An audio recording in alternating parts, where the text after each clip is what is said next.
Halo Sobat Pendidikan, selamat datang di channel ini.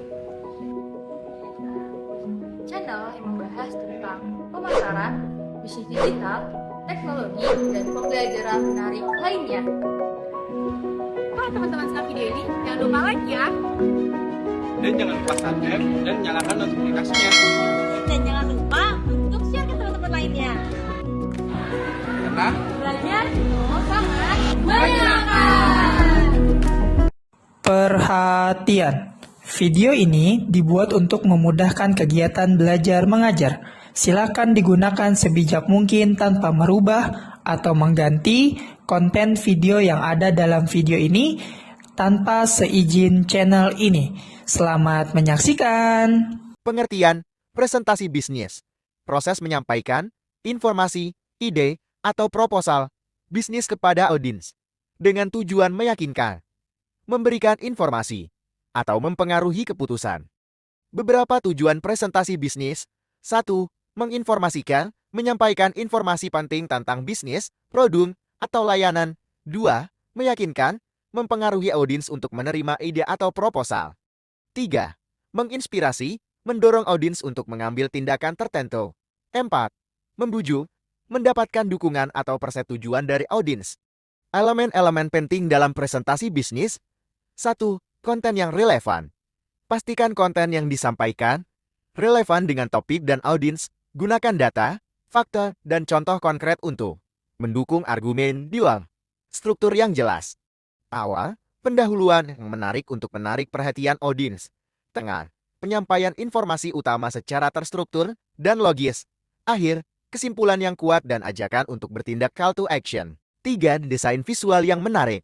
Gunakan slide yang menarik secara visual dengan tata letak yang rapi. Hindari penggunaan teks yang terlalu banyak.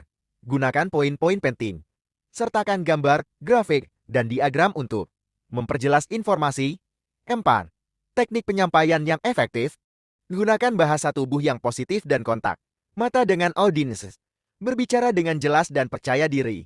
Gunakan intonasi yang bervariasi untuk menjaga perhatian audiens. 4. Penggunaan alat bantu. Manfaatkan alat bantu seperti slide PowerPoint, video, dan demo produk. Pastikan alat bantu mudah digunakan dan tidak mengganggu alur. Tahapan persiapan presentasi bisnis. 1. Perencanaan. Tentukan tujuan presentasi dan pesan utama yang ingin disampaikan. Kenali audiens, siapa mereka, apa yang mereka butuhkan, dan apa yang mereka harapkan. 2. Pengumpulan materi.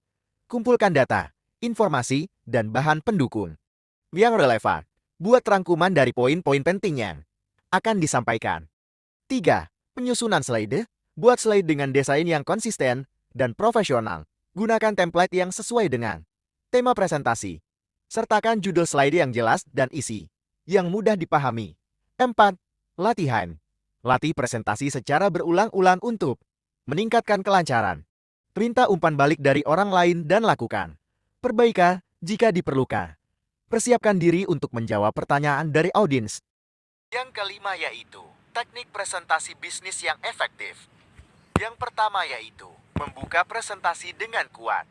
Gunakan cerita, kutipan, atau fakta menarik untuk membuka presentasi. Jelaskan tujuan dan manfaat presentasi bagi audiens. Yang kedua ada menggunakan bahasa tubuh. Berdiri tegak dan gunakan gerakan tangan untuk menekankan poin penting. Jaga kontak mata dengan audiens untuk membangun hubungan.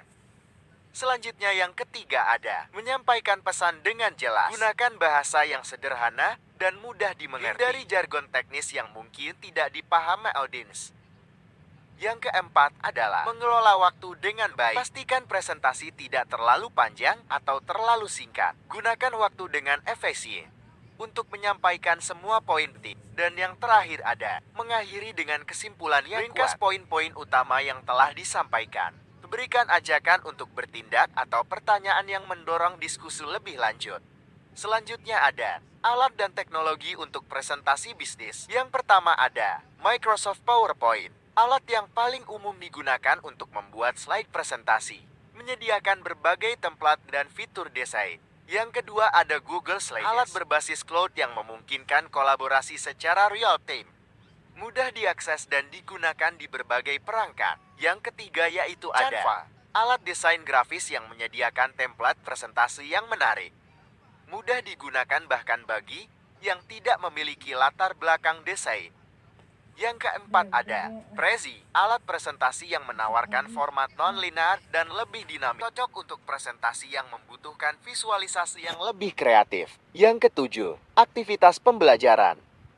Yang pertama, adanya proyek presentasi bisnis. Siswa membuat dan menyampaikan presentasi bisnis berdasarkan studi kasus atau proyek nyata. Outputnya yaitu slide presentasi dan penilaian performa presentasi.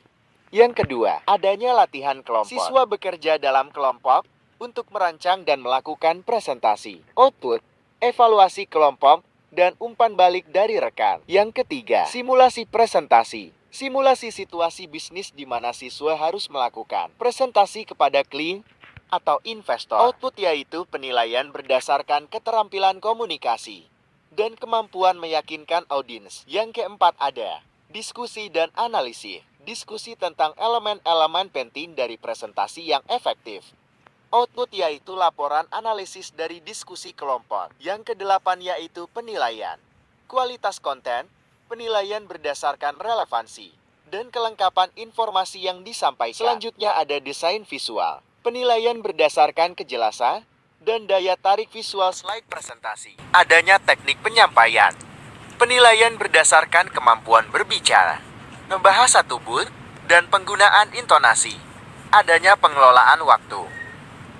Penilaian berdasarkan efisiensi penggunaan waktu selama presentasi. Dan yang terakhir, adanya interaksi dengan audiens. Penilaian berdasarkan kemampuan menjawab pertanyaan dan berinteraksi dengan audiens.